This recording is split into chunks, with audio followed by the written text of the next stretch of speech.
The story of German women in the workforce between 1939 and 1945 is deeply intertwined with the dramatic social, political, and military upheavals that defined the Second World War, revealing a complex and often contradictory transformation in their roles, expectations, and lived realities under the Nazi regime.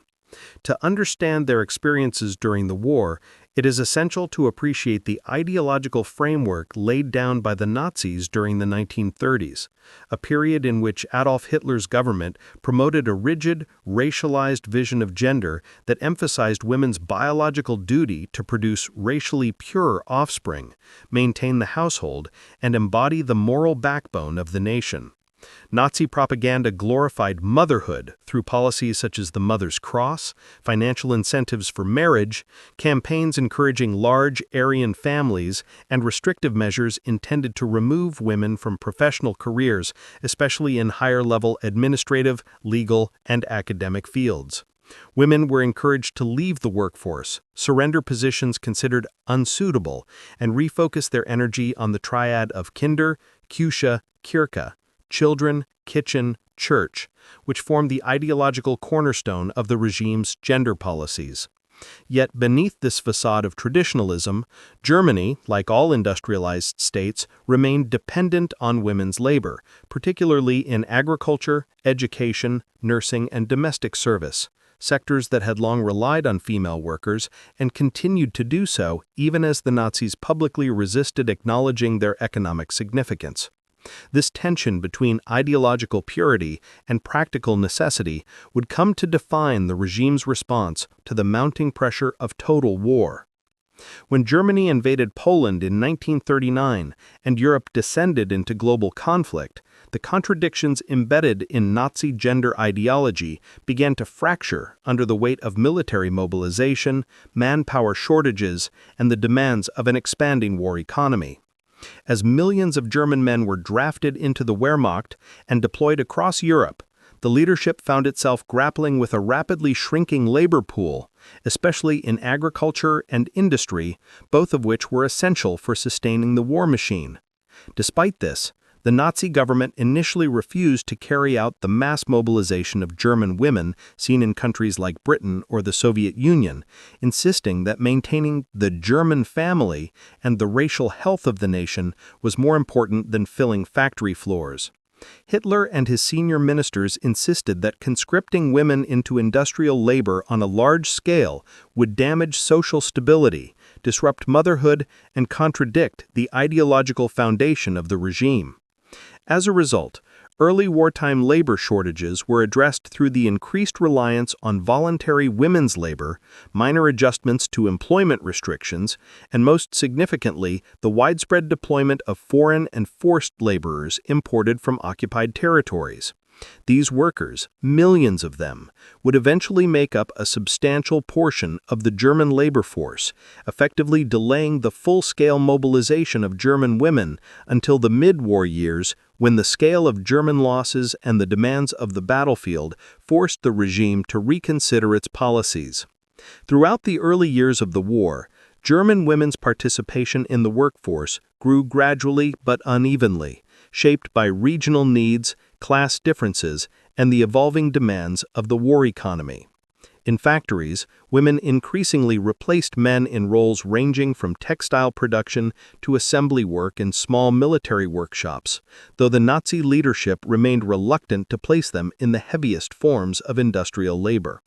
Simultaneously, women continued to maintain a dominant presence in agriculture, where their labor became vital as farms struggled to remain productive without male workers. Rural women, many of whom had always been accustomed to physically demanding work, found themselves carrying out tasks previously reserved for men, including plowing, harvesting, and tending livestock on a scale not seen before. Urban women, on the other hand, often experienced a shift into semi-industrial roles, including clerical work, manual assembly, munitions packaging, and transportation services. Yet, despite these changes, the Nazi messaging machine continued to project an image of women as guardians of the home, urging them to balance their expanding economic responsibilities with the expectations of domestic labor, child rearing, and ideological loyalty to the regime. This dual burden created enormous psychological and physical strain for millions of women who found themselves required to support both the household and the state's war ambitions. As the conflict expanded and German casualties mounted, the government was forced to adopt broader policies of mobilization that drew women more directly into both military and paramilitary roles.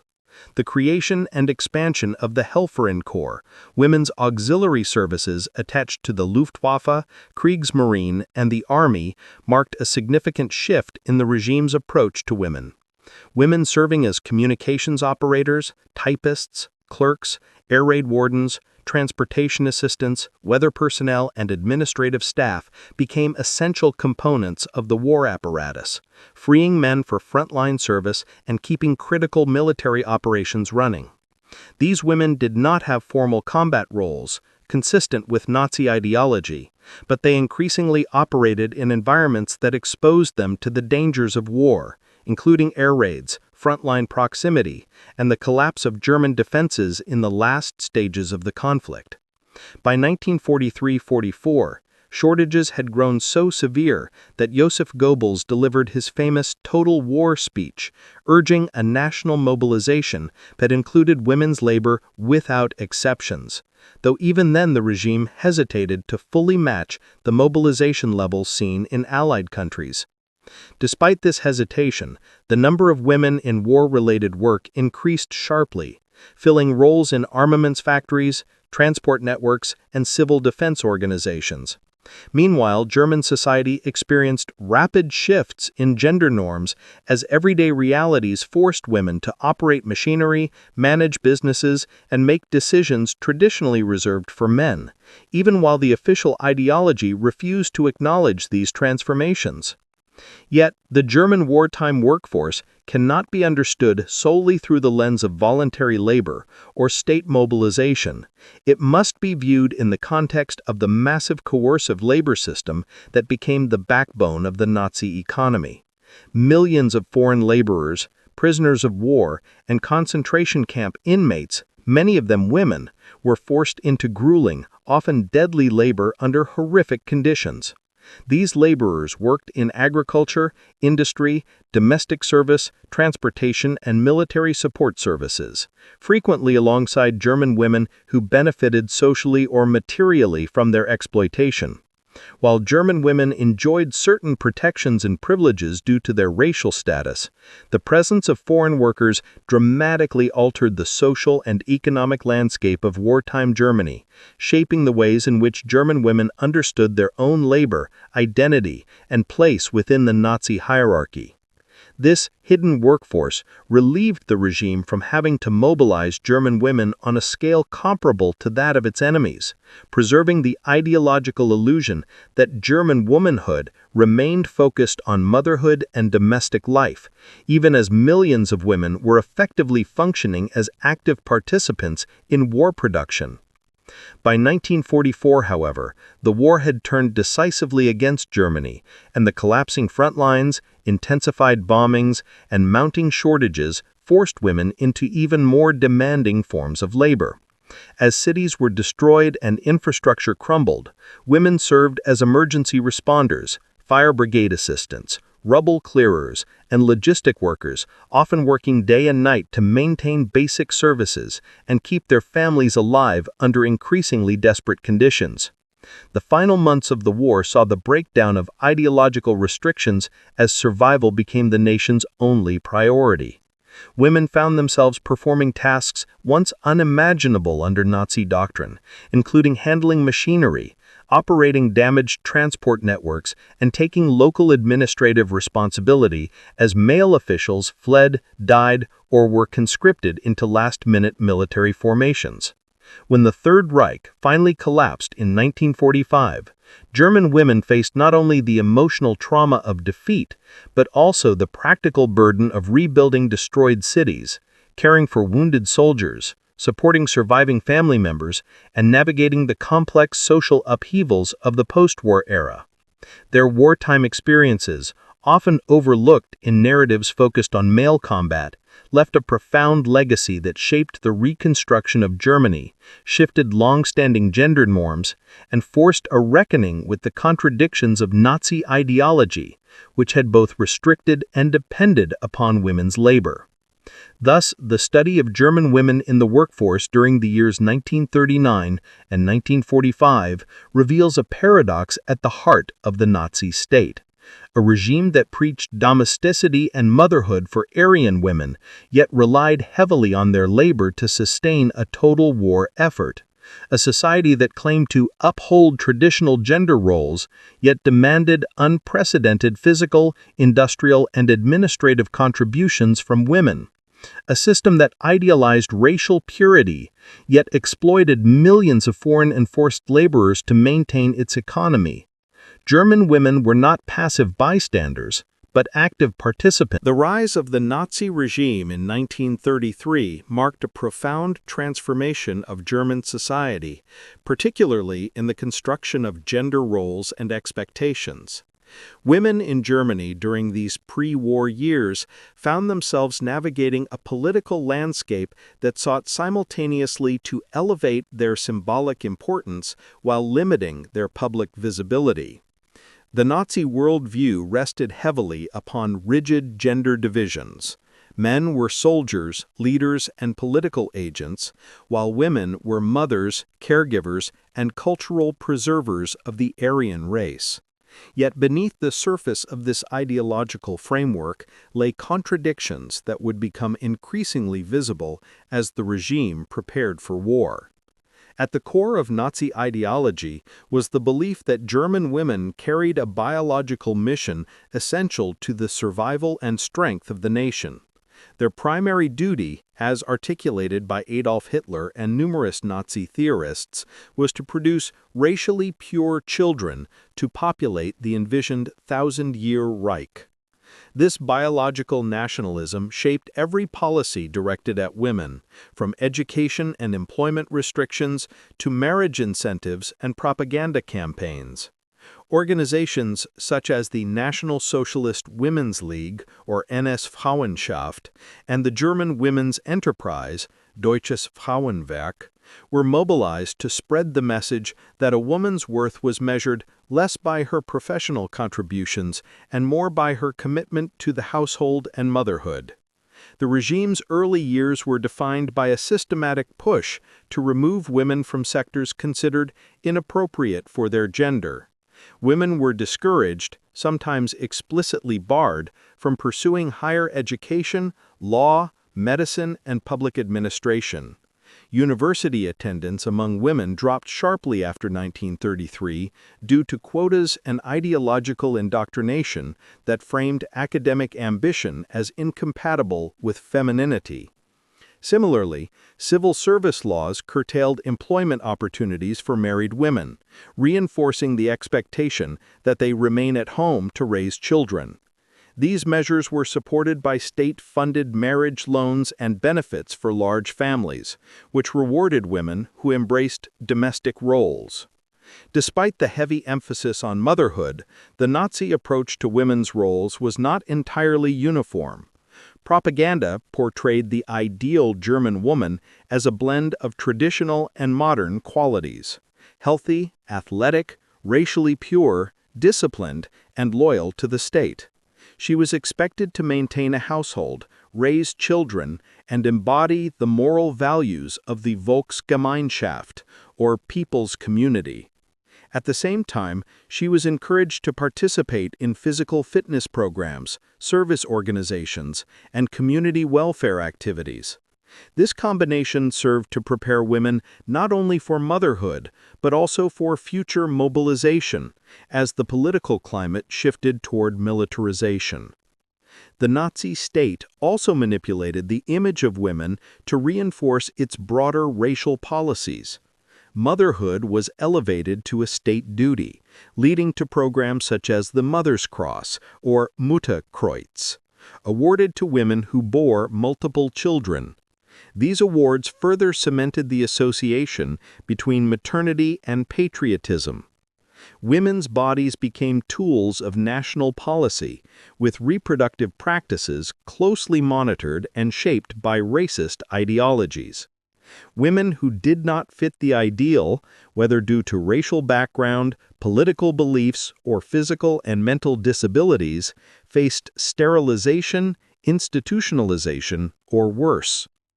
Yet the early years of the regime also revealed tensions between ideology and economic necessity. While the Nazis sought to restrict women's labor force participation, the demands of rearmament gradually shifted the regime's needs. The rapid expansion of the military-industrial sector beginning in 1936 required more workers than the male population alone could provide. As a result, women were quietly encouraged to fill certain labor shortages, though always framed as a temporary measure rather than a permanent place in the workforce.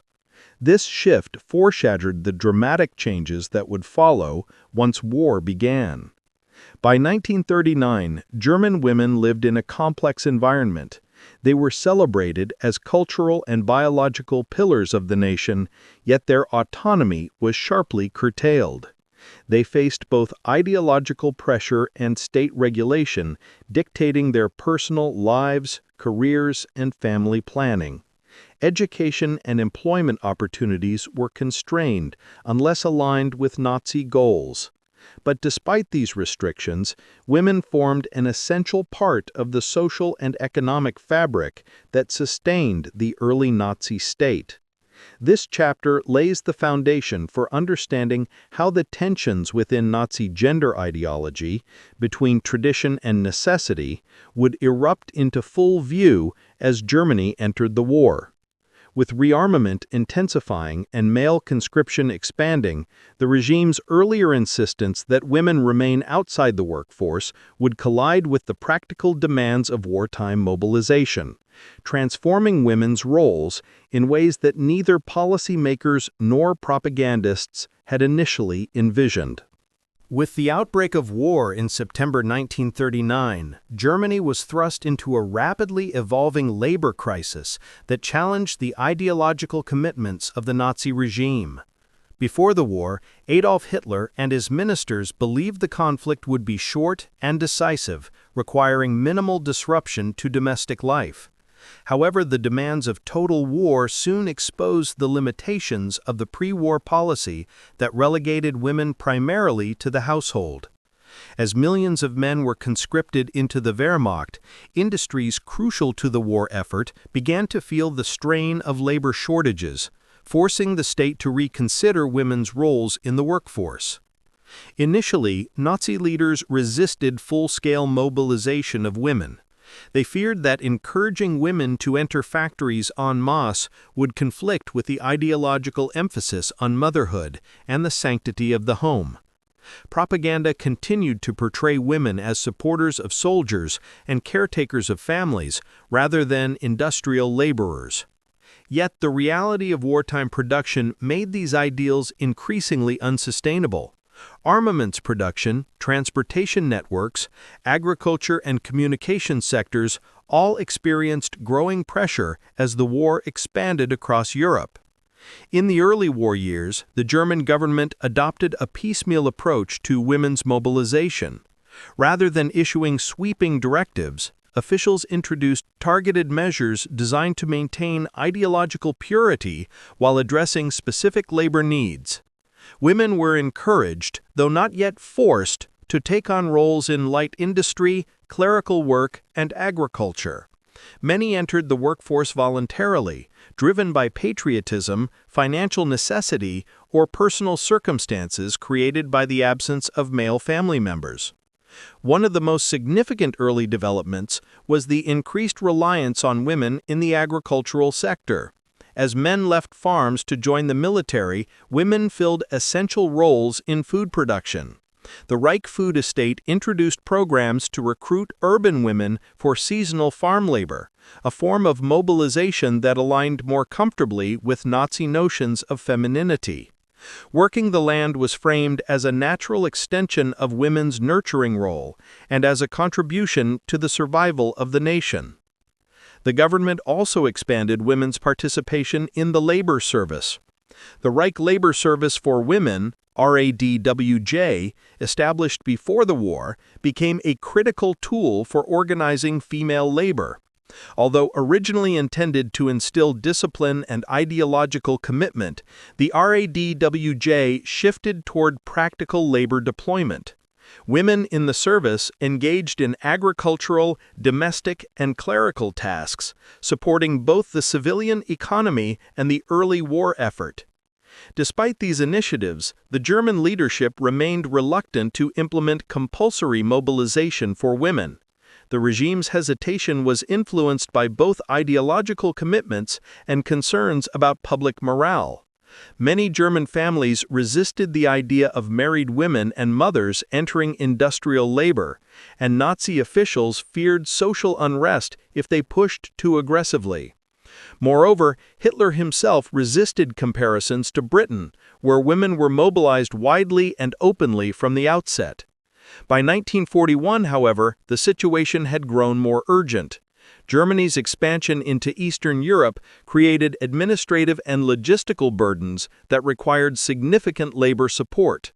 Factories ramping up production for Operation Barbarossa faced chronic labor shortages.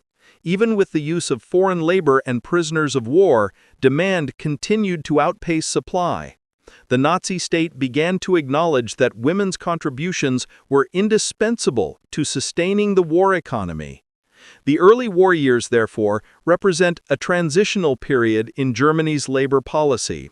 While the regime attempted to preserve its gender ideology, practical needs forced a gradual shift toward greater female participation in the workforce. This reluctant mobilization set the stage for more dramatic changes that would follow as the war intensified and Germany confronted the realities of a prolonged conflict. This chapter shows how the contradictions between ideology and necessity began to surface as Germany entered the war. By 1941, the regime faced a critical dilemma: how to reconcile its celebration of domestic femininity with the demands of a total war that increasingly required women's labor. The chapters that follow explore how this tension reshaped women's roles across industry, military support services, and the broader war economy. As the war expanded and German industry struggled to meet the growing demands of the military, women moved increasingly into factory work, including sectors previously considered unsuitable for them. The Nazi regime had long discouraged women from entering industrial labor, particularly in heavy industry and armaments production. But by the early 1940s, the stark reality of labor shortages forced a profound shift in policy and practice. Women became a crucial component of the war economy, undertaking roles that challenged ideological boundaries and redefined their relationship to the German state. Initially, women's entry into industrial jobs was framed as a temporary emergency measure. Propaganda avoided suggestions that women were replacing men in heavy labor, instead emphasizing teamwork, patriotism, and sacrifice for the nation. Posters and films depicted women operating machinery, producing ammunition, and assembling aircraft components, often with a tone of determined optimism rather than ideological triumph. While these portrayals softened the regime's earlier stance on women's labor, they still maintained the narrative that women's primary responsibilities remained in the home. Despite the ideological hesitations, female industrial labor grew rapidly. Women entered munitions factories, aircraft assembly plants, and metalworking shops in increasing numbers, often working long shifts under difficult conditions. The demands of armaments production following the invasion of the Soviet Union in 1941 intensified the need for a stable and disciplined workforce. As casualties mounted and military mobilization expanded, the shortage of male workers reached critical levels. One of the most significant changes was women's involvement in the production of weapons and ammunition. Factories that once employed mostly men now relied heavily on female labor for tasks such as shell filling, fuse assembly, and explosives handling. While some of these roles were repetitive and required dexterity rather than physical strength, others involved grueling conditions, hazardous materials, and significant risks. Women frequently reported fatigue, exposure to toxic chemicals, and insufficient safety measures. The aviation industry also became a major employer of women. As aircraft production increased, women joined assembly lines constructing fighter planes, bombers, and transport aircraft. These tasks required technical skill, precision, and the ability to work collaboratively in high-pressure environments. Training programs were expanded to equip women with the necessary skills, reflecting the growing acceptance of their capabilities in industrial labor. However, the shift was not uniform across all industries. Heavy mechanical work, mining, and certain forms of steel production remained dominated by men, both due to ideological resistance and because of the physical demands of the work. Nonetheless, women often took on labor-intensive tasks within these sectors, such as transporting materials, machine operation, and quality inspection. Working conditions in wartime factories were often challenging. Long hours, insufficient nutrition, and the emotional toll of separation from family members placed immense strain on female workers. The constant threat of air raids further disrupted production and heightened stress levels. Despite these hardships, many women demonstrated resilience and adaptability, motivated by duty, necessity, or a desire to contribute to the war effort. Industrial mobilization also exposed contradictions in Nazi gender ideology. While propaganda continued to revere motherhood, the demands of war increasingly placed women in roles far removed from domestic life. The regime attempted to reconcile this by portraying female workers as extensions of soldiers on the home front, fighters in their own right, though without weapons. This rhetorical shift illustrated the regime's desperation as the war dragged on. By 1943, with Joseph Goebbels calling for total war, women's labor was no longer optional but essential. Compulsory labor directives brought more women into factories, though enforcement varied. Despite the increases, Germany never mobilized women to the same extent as Britain or the Soviet Union, partly due to continued ideological resistance and the availability of millions of forced laborers. Nevertheless, women's contributions to industrial production were vital. They kept factories running, sustained armaments output, and provided the labor necessary to maintain the illusion of German resilience.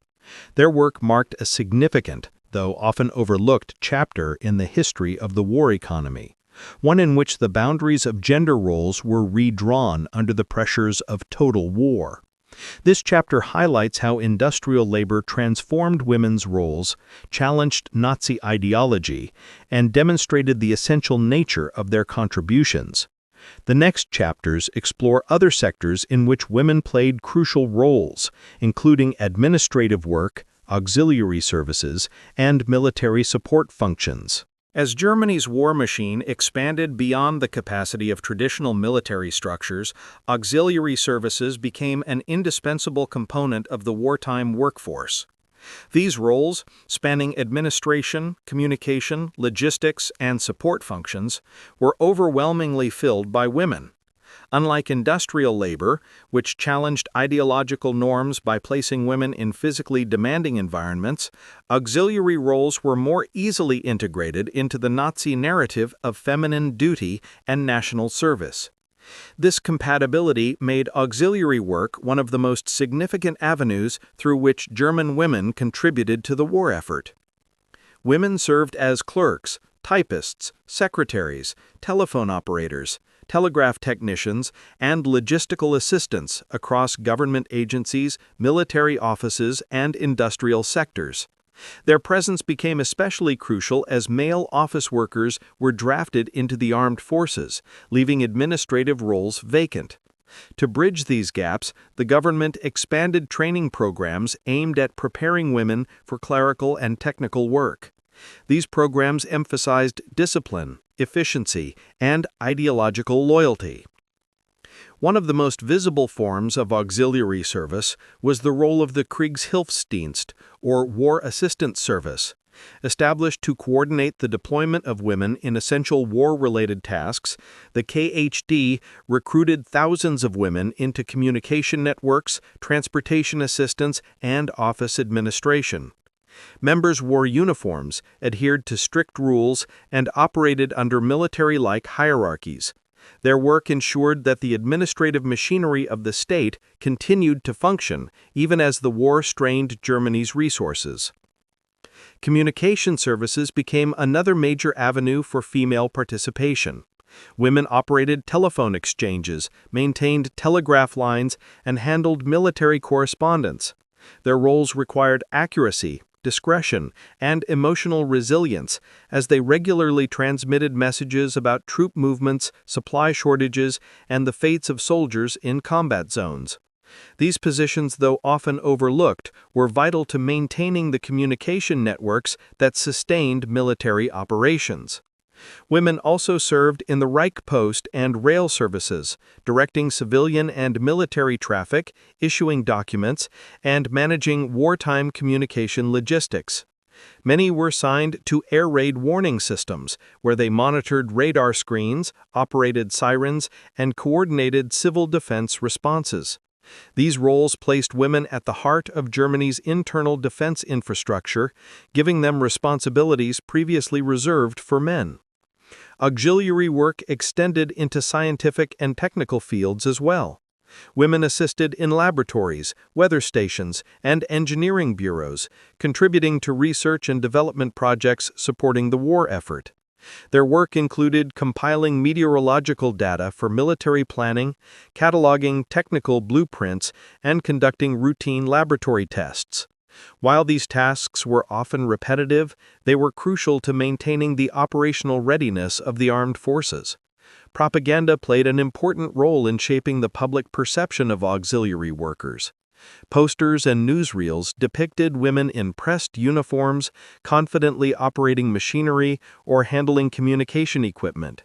These images reinforced the idea that women, though not soldiers, were warriors of the home front. The regime praised their discipline, loyalty, and willingness to serve, qualities that aligned with traditional virtues while expanding women's roles in meaningful ways. Despite the ideological framing, many auxiliary workers experienced significant challenges. Long hours, high stress levels, and the emotional burden of handling tragic news were common. Some women struggled with the militarized environment and the strict regulations governing behavior, appearance, and conduct.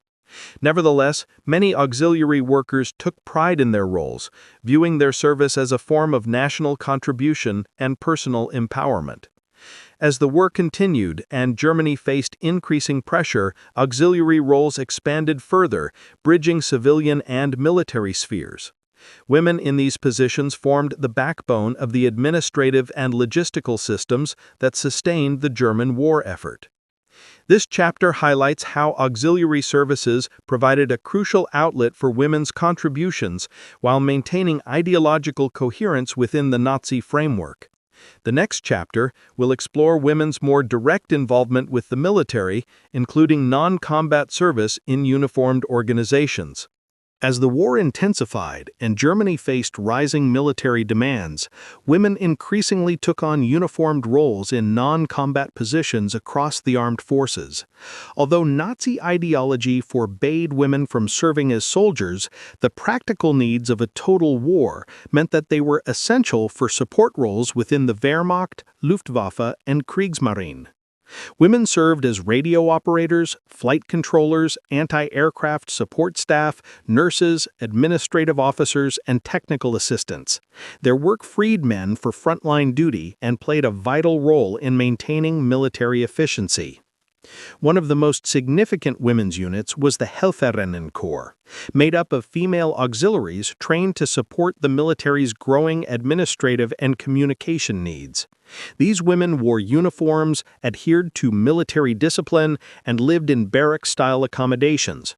Although they were not considered soldiers, their daily routines mirrored those of male service members.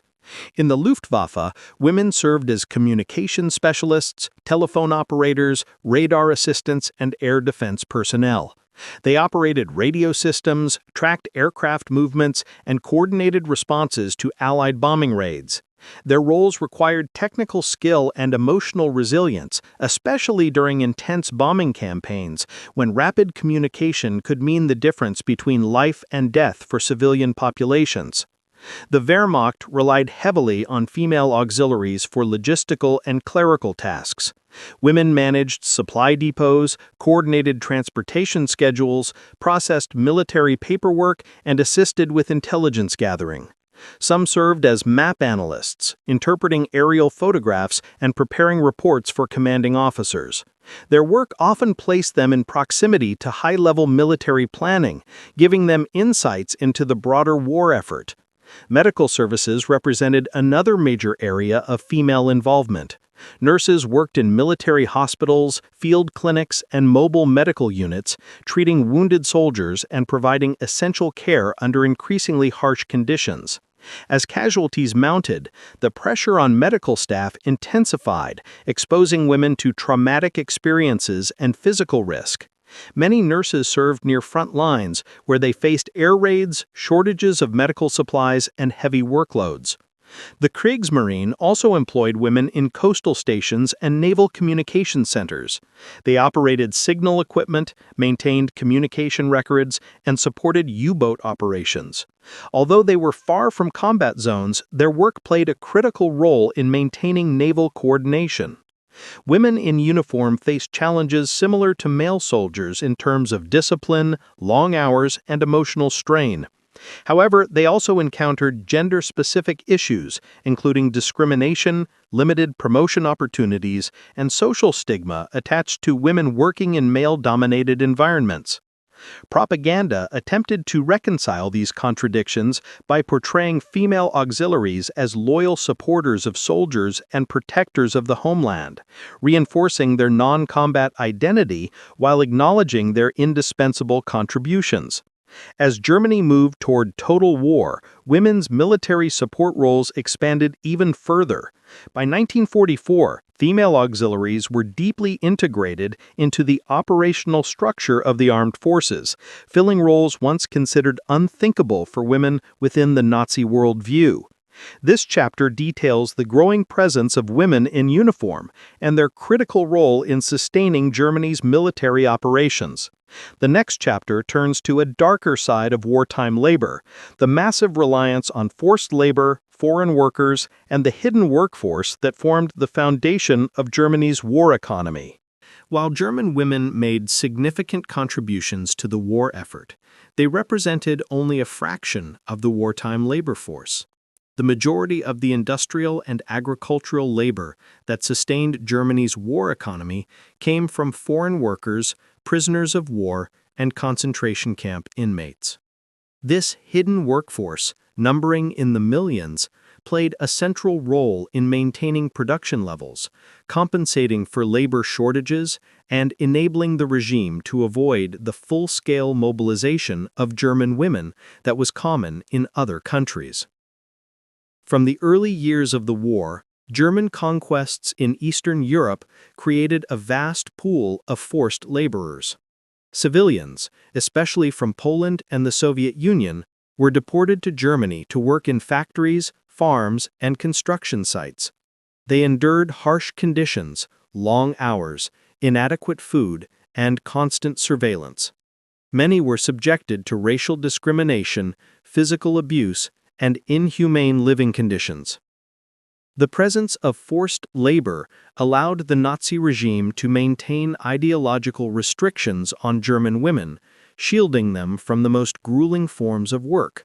This policy reflected the regime's racial hierarchy, which placed Aryan German women above foreign laborers, whose exploitation was justified through racist propaganda that framed them as inferior and suitable only for manual labor. Concentration camp labor formed another critical component of the hidden workforce. Inmates were assigned to work details that supported industrial production, infrastructure development, and military logistics. Many major companies, such as IG Farben, Siemens, and Krupp, used concentration camp labor in their factories. Conditions were brutal, with starvation, disease, and exhaustion claiming countless lives. The use of forced labor extended into domestic life as well. Many German families employed foreign domestic workers, often young women from Eastern Europe. These workers lived under strict regulations, faced constant monitoring, and were frequently subjected to abuse.